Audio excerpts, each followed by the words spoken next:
La coiffure élaborée de Leda rappelle le rythme des eaux. De même, celle de Ginevra Benci. Les cheveux de la Joconde ruissellent doucement le long de son visage. Tout est grâce et paix. La pose crispée de la main de la dame à l'hermine contraste avec la pose simple, douce et naturelle des mains de la Joconde. Ce morceau magnifique et lumineux amène le regard vers le visage où s'amorce un sourire.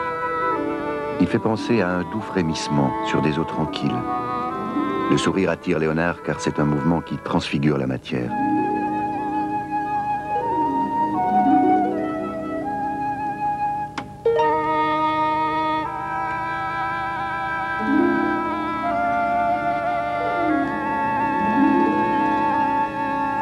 Léonard n'est pas le seul à représenter le sourire. La Primavera de Botticelli sourit aussi, mais son sourire est beaucoup moins subtil.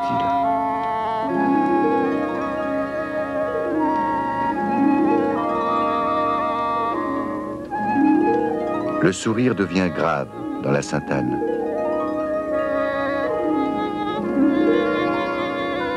Il se fait insistant sur le visage de Saint Jean-Baptiste.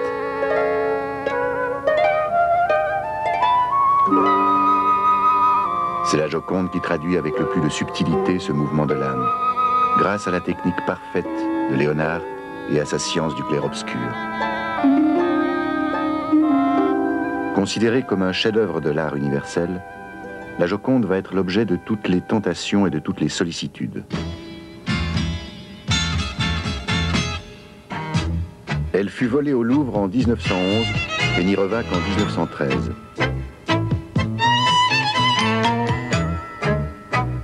Son retour fut salué comme un événement national.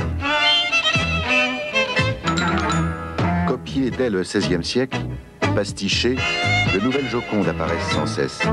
Elle sert à illustrer l'actualité. Bossa l'a conduite au carnaval. Duchamp lui ajoute des moustaches en 1919. Léger la traite comme un objet parmi d'autres.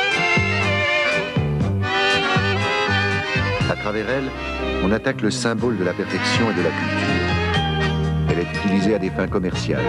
On cherche volontairement à l'enlaidir et surtout à déformer son sourire. On altère son image. C'est implicitement reconnaître son étrange fascination. Le regard, mis en valeur par le jeu subtil de l'éclairage, reflète une vie intérieure intense. Mais tout est peinture.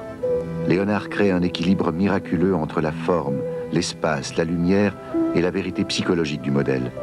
Le portrait n'est plus celui de la Joconde, il acquiert une valeur universelle.